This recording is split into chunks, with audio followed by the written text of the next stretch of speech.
Good afternoon, ladies and gentlemen. Welcome to the highlight of this Michaelmas term.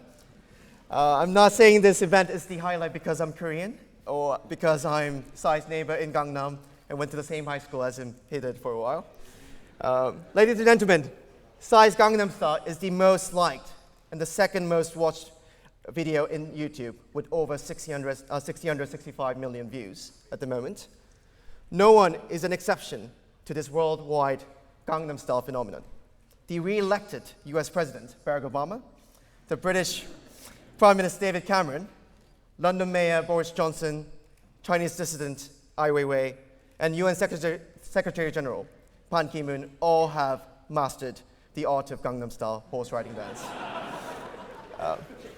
Ban Ki-moon, who no longer is the most famous South Korean because of Psy, hailed Gangnam Style as a force for world peace. As a fellow South Korean, I really wanted to host him at the Union and have him share his thoughts and personal stories because everyone seems to know Gangnam Style, but no one really seems to know who Psy is. In fact, Psy has been a well-known singer inside Korea for his parodies, outrageous costumes, and jocular concerts for the last 12 years. He has always managed to release hilarious, sensational, and controversial songs throughout his entire career. Also, not many people know he's married and a father of twin daughters, for instance. I hope that today our members get the opportunity to look beyond the Gangnam Style phenomenon and learn about the entertainer Psy, who I strongly believe will continue to be successful after Gangnam Style. Ladies and gentlemen, please welcome Psy.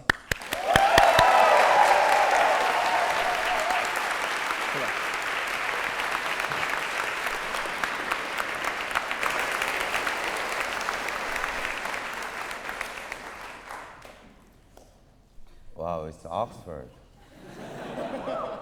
Beautiful. So is it fine to wear sunglasses when I make a speech, or should I take it off? It's your preference. What do you want? Keep on. Huh? On? All right. All right, so first of all, before I say it's an honor, it's weird to be here to make a speech at the Oxford Union because, I've been in London like 4 months ago for traveling, and I spent like very, peaceful time. And after 4 months later, I came here and you're taking a picture of me. It's nice. All right, so as John told you, you know about Gangnam Style, and you know a little bit about my name or my feature or something, but from now on, let me tell you about myself a little bit, and then I think there will be a lot of questions, so I would like to answer each and every one if possible, so I will make it, and then Q&A time will be going on. Okay, so from when I was young, when I see the crowd, I was so excited. I didn't know why, but I was so excited. I felt like my blood is boiling, when I saw big crowd. So I was from elementary school to high school for 12 years. I was the leader of cheers, but I was really poor with academics, so not like you guys. So I spent that kind of childhood. When I get 14, 15 years old, there was a program at the Korean national TV, and it's called Global Music Video Panorama, the name of the program. And in that program, when I was 15, I saw a video footage of Queen at the Wembley Stadium, and they sang Bohemian Rhapsody. It was literally shock. First of all, the song itself it was shock because it was too long and it has too many changes. So I was Korean, I didn't know what the lyrics is about, and I was not familiar with the opera thing. So like slow things going on, and then suddenly changes to the opera, and it says something Galileo. And then rock goes on, and then slow goes on, and then song's done. I was like, what is that? And he sat on the piano, grand piano, without anything at his upper body. So, and as I told you, I was, excited about crowd.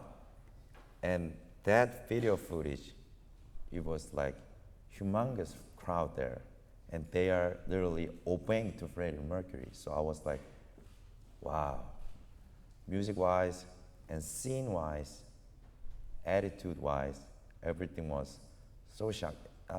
Actually, after I saw that, for 1 year, I didn't listen to the music because it was so shocked and a little bit of scary.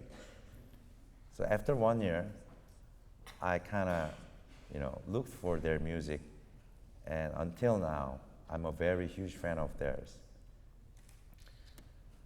After graduating high school, I went to the United States for college, and I spent 4 years at there. And at that time, it was year of 96 to 99, and at that time, all around the world, it was all about hip hop at that time.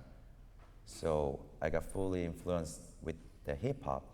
And at that time, for the first time of my life, I had a dream, and which was a composer. So I tried to be a composer. So I first entered Boston University in Boston, and I quit the school. And with the tuition, I bought a lot of things. No, creative things, like such as computers create things, and MIDI and stuff. But still, tuition was too much, so I hanged out a little bit, and I started to compose a song. And the next year, I transferred to the school called Berklee College of Music. But still, I didn't attend the school at that time because what I thought was, I was really young at that time, so what I thought was, I cannot learn any creation from other people. That's what I thought at that time. I gotta learn by myself about creation. That's what I thought at that time. So until now, still, when I compose a song, it's like a puzzle because I don't know any harmonics or anything logical, so it's really hard. So I sort of regret right now, but still, create-wise, I don't regret because, I think to be creative, sometimes academic things interrupt your creation. That's what I thought. That was the first time I did my best in something, make a tracks. And when I was young, I was really good at dancing. So, but not like good looking dancing, but the dancing. So, and my only interest when I was young, my only interest and regarding was to be attractive to the girls. That was the only interest. But I know I'm not that good looking, so I gotta, try to invent things hard, like, talking funny, dancing funny, singing funny, do some funny things. I think laughing and smiling can beat handsome guys. That's what I thought. So I tried that kind of thing so for a long time. And in the college, as I told you, I dreamed about to be a composer, and I wrote like 100 songs in a year.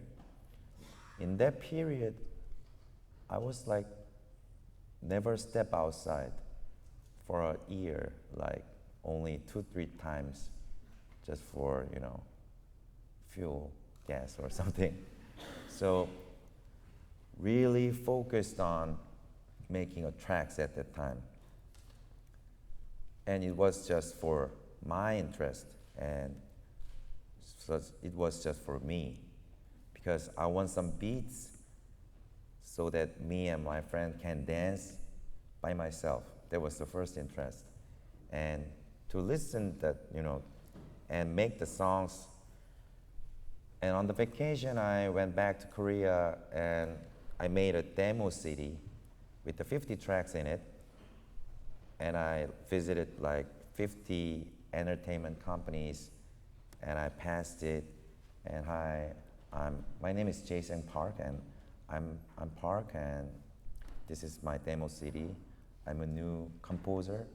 If you like it, you can buy it, and it's negotiable, so please try it. But for 2 years after that, none of my songs are sold. So I was like, what should I do from now? Because I spent like more than 3 years to be a composer, but I cannot sell any. So what should I do next? So usually, how old are you guys? How old are you? Average? 21, 22? All of you? Because someone doesn't look like so. Okay. So I was 23, and I gotta make a decision at that time. So what should I do next? So go on to be a composer, or should I change, or what? I gotta make a decision at that time, because I have a father and who is really conservative and strict, like strong like iron, So, and personally, we had a family business, and Korea is they have a really hard tradition that, son gotta inherit his father's. And unfortunately, among all the members of the family, I was the only son. So they forced me from my birth. But unfortunately, I was not that kind of kid. So at that year, age of 23, I made my mind to sell my songs to myself. That was the only way. That was the only way to be a composer. So I decided to sell the songs to myself. And like British, United States, Europe, like all over the world, Korea also, singers, entertainers, they are skinny.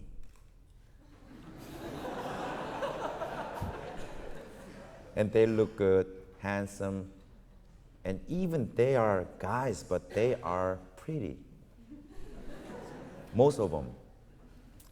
So when I made my debut in Korea, it was like disaster. People didn't say, who is that? People said that, what is that?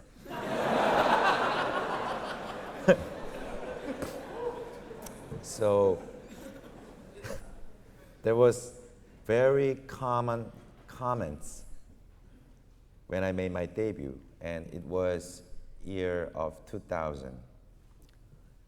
So I made my debut, and you can consider it as like 12 years younger version of Gangnam Style, because it used to have like such a dance move, such a video, and such a shape, whatever. So I made my debut, and I never get famed, or I, never.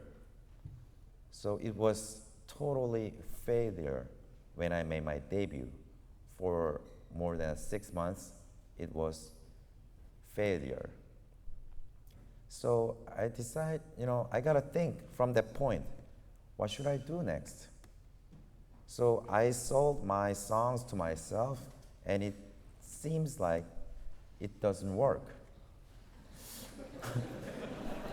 So what should I do next?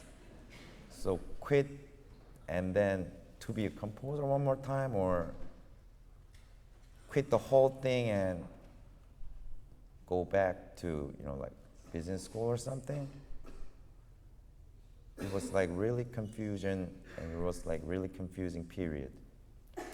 And I decided to do whatever I could, whatever it took. So in Korea, there's like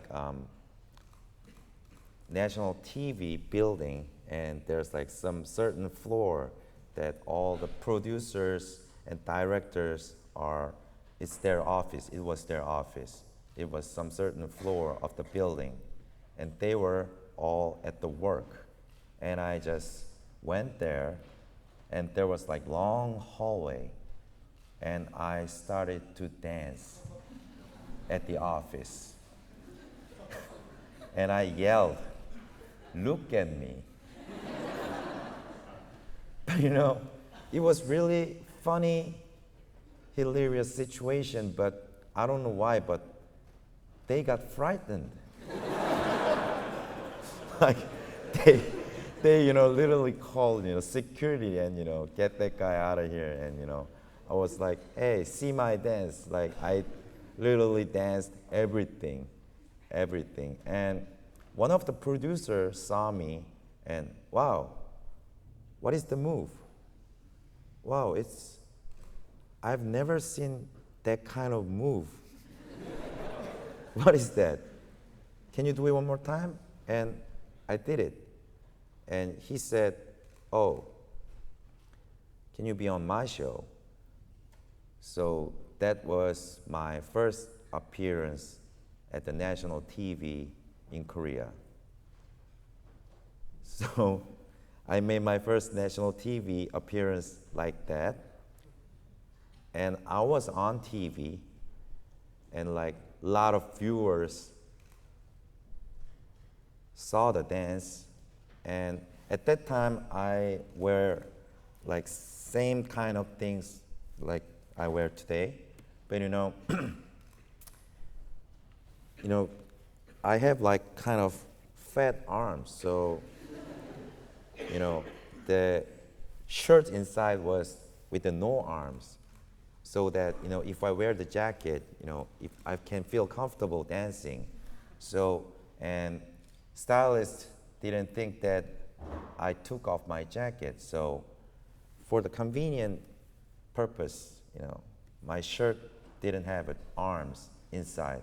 So like this jacket, and I was on the TV, and I did some kind of dance. But in the meanwhile, I felt really a lot of heat in the studio. So I took off the jacket at the live performance on the national TV, and that was my first appearance.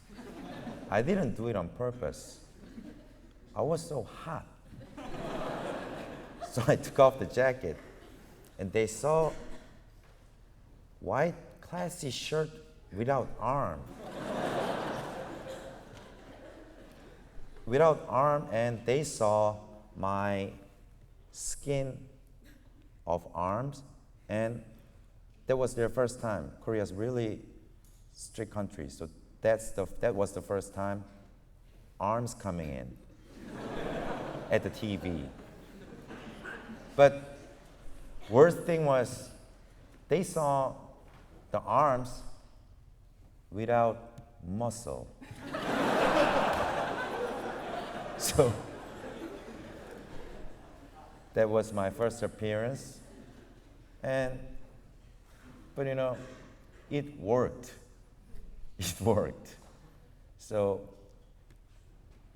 I told you I have fully respect with the Queen, so, I learned something that about Freddie Mercury mentioned before on his BBC documentary, and what he said was, you know the Queen, right? Yeah, and I'm sorry, I'm older than you guys. I'm sorry. So they wear some wardrobes look like some opera lady, like with the arms like this, and they manicured and pedicured and masquerade too much with like very long hair. And after 10 years they are doing that, they had an interview at the BBC, and what Freddie Mercury said was, it looked ridiculous, but it worked then. That comment was like motto of mine too. So I didn't take off my jacket on purpose, but it worked somehow. So, which means, so at the hallway of the national TV, to the no arm shirts, I think at that time I literally did whatever it took. So that was my first appearance. From that point, but even if I make a TV appearance, that doesn't mean I'm famous, or that doesn't mean I'm popular. Still, people doesn't seem they like me. So what I did was, in that period, year of 2000 in Korea, there were like so many boy bands, and like 5 of them, 6 of them, 4 of them, like 8 of them, and they are so pretty and skinny, and they dance like robot all at the same time, and like without any breath, they were like chuck chuck chuck chuck, like so intensive. So, and what I danced, and people saw it, and what they thought was, I think we can do it. We can do size dance, just like you're doing horse dance these days. So that kind of thing. So what I thought was, I can provide them participation instead of exhibition. That's what I thought. So, good-looking guys can do as an exhibition, and my kind of looking guy can offer participation. So that kind of thing happened 12 years ago, and I did kind of well in Korea. But I had some bad things too in my career. If we have Koreans in the building, they might know. So Korea's really conservative and strict, and they have really high expectation, moral expectation to the artist. I don't know why, but it's really highly required moral. But I'm not moral.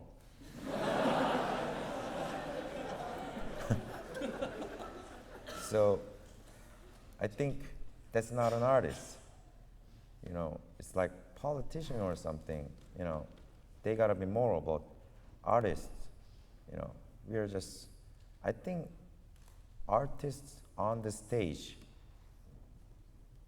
I think their duty is to be a clown to the people. Make them laugh, make them cry, make them happy, make them sad. I think that's it. And that's the duty. That's what I'm thinking. So I don't have to be moral. But this kind of, philosophy is not suitable for Korean artists. So I've done a lot of mistakes and a lot of accidents in Korea. So I cannot tell you that detail, but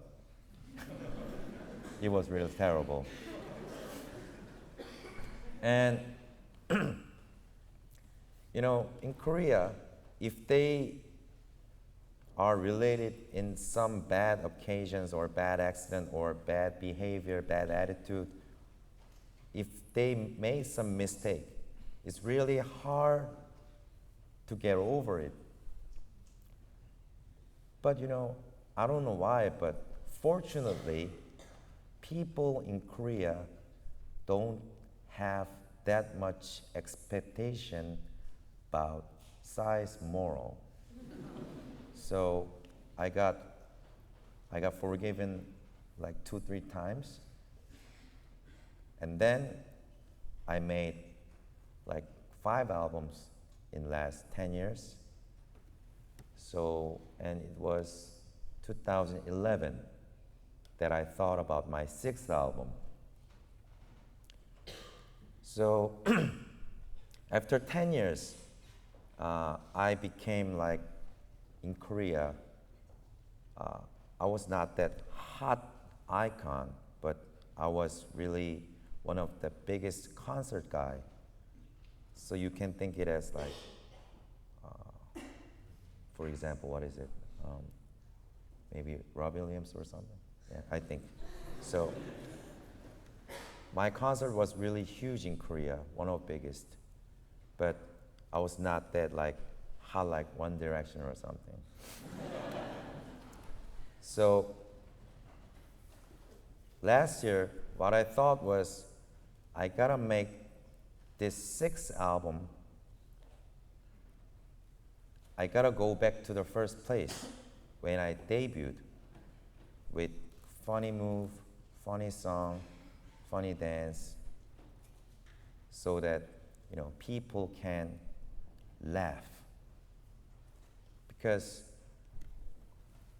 all over the world, it's economics really horrible right now, and Korea as well was really horrible these days. So what I thought was, as a 12-year-old artist, that was part of my job, to just make fun by music, by dance, by video.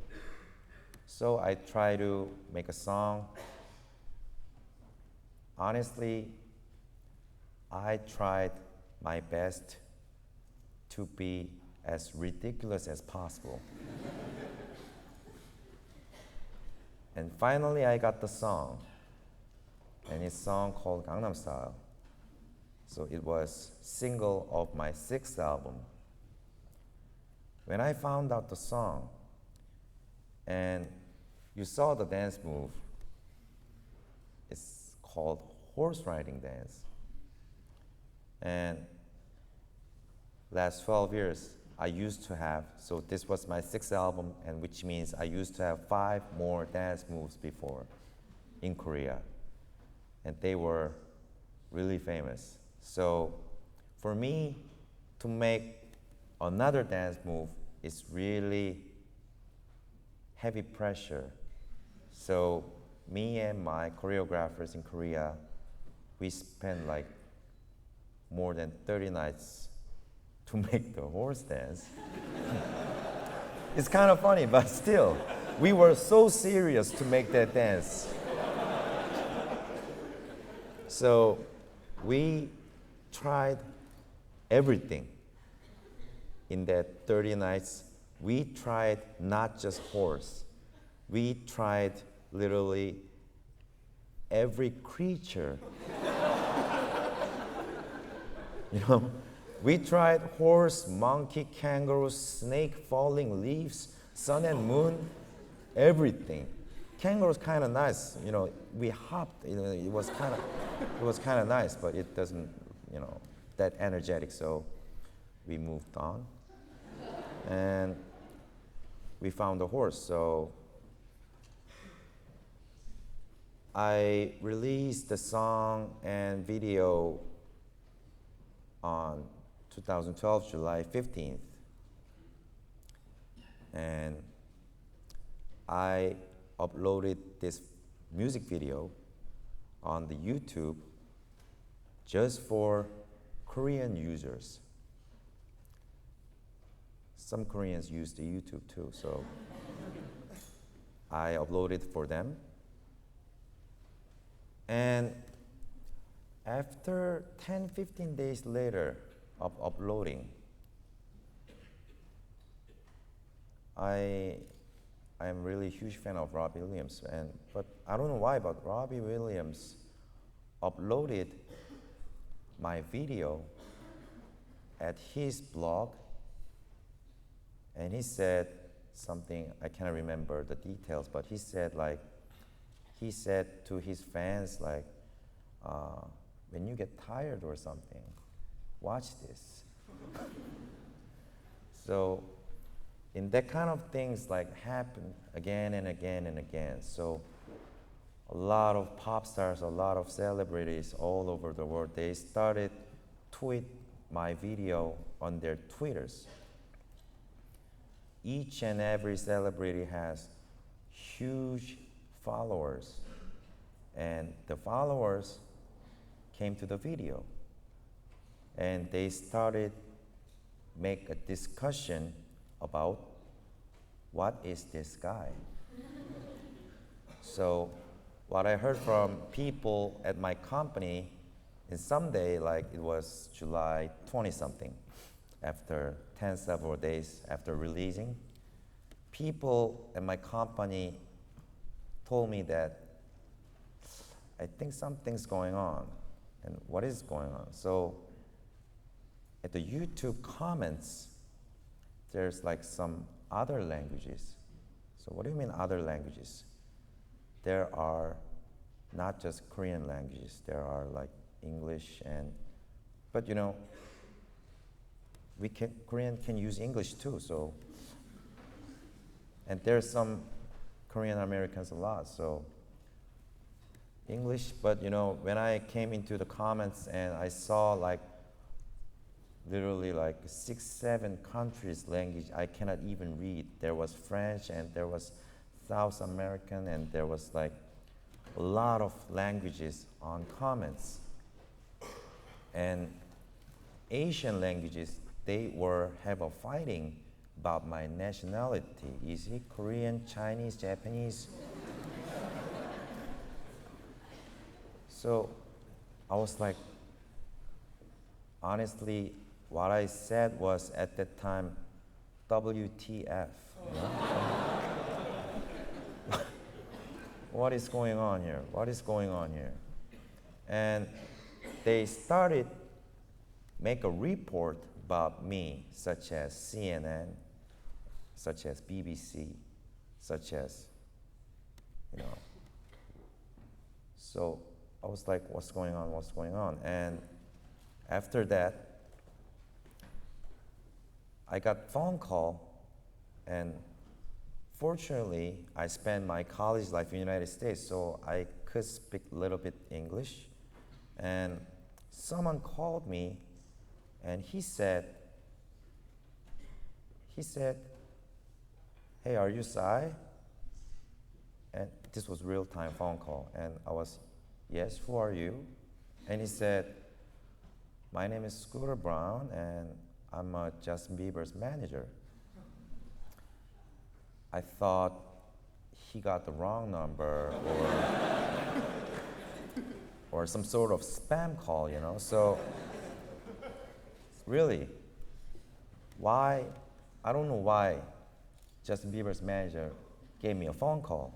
So he said, I'm a Justin Bieber's manager, so I want to work with you. And what I told him at the first place was, hey, if you're Justin Bieber's manager, I'm a Justin Bieber. What are you talking about?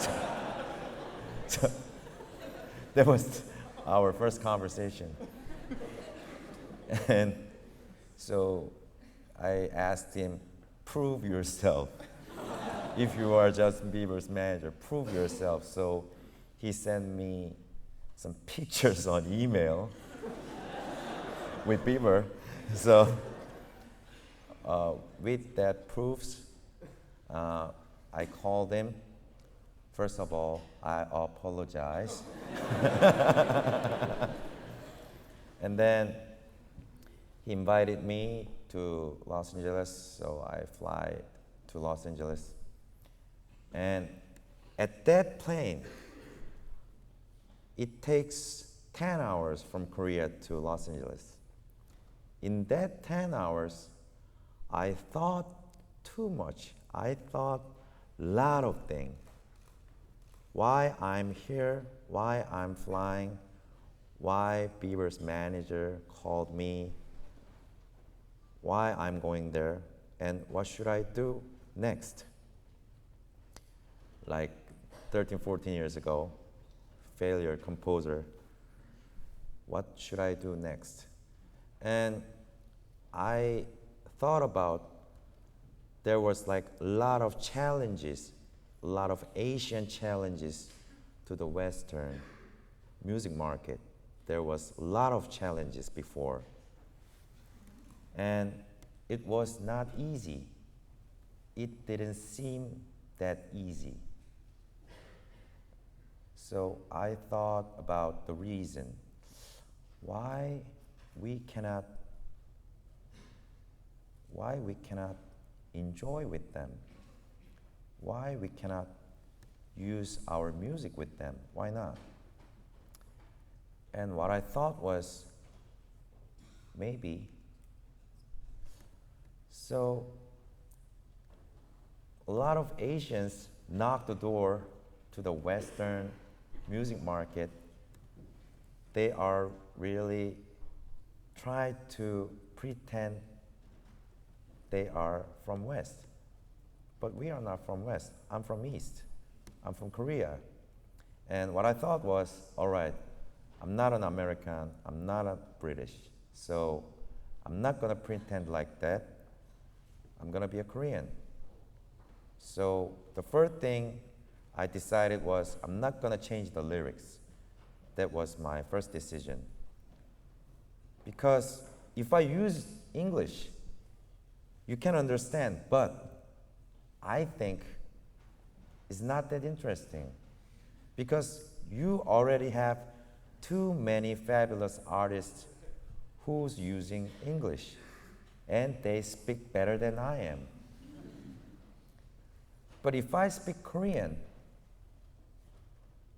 even if you don't have any idea about the lyrics, but still, I sound great because I'm Korean.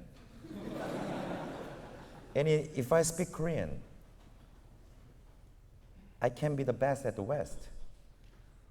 So what I thought was, all right, this is kind of risky, but I'm gonna keep that lyrics, and I'm gonna ask Bieber's manager, I wanna keep the lyrics. And after landing, I met him and I asked him, first thing, I wanna keep the lyrics. And if you afford it, then let's make a contract. And he said, that's the exact same thing that he thought. So we made a contract and we released worldwide with the Korean.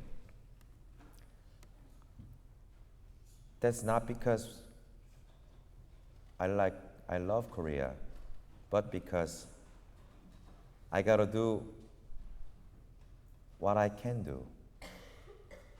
So I gotta find what I'm good at. So I'm not that good at English. I can, if I speak Korean right now, I can make you cry by laughing in 15 seconds, I promise. But it's really hard. Do I seem some sort of serious, right? Because I speak English. I don't know why, but if I speak English, I become so serious. I don't know why. So until that contract, from that contract, and I did a lot of things, a lot of stuffs in the United States and on the TV, everything. And you have the chart called official chart, right? Oh? Yeah, official, it's yours, right? Well, you don't know official? UK official chart. Ah, I see. Yes. You know UK official chart. Oh, that's big difference. All right. So, was it like a month ago, I think. Gangnam Style became #1 at the UK official chart, and with Korean language. So, even if I'm still #2 at the Billboard, it's UK official chart. Hometown of commercial music. #1, Asian, Korean, by their own language. So, funny thing is, if I perform this song every time, when I saw the people, I feel happy and sorry. I feel happy because they look so happy. And I feel sorry because they don't have any idea about the lyrics. So, isn't this great? They don't need to know what the lyrics about. So, what I thought was maybe they have their own version of lyrics, each and every one by their own. So, they have their own lyrics until Sexy Ladies. So, after like a couple months from contract, so I'm in Oxford right now, and last 2 weeks I've traveled from Korea to Australia, to United States, to Canada, to France, to here in 2 weeks. And I am really a heavy smoker, and I gotta take a plane a lot. It's like torture,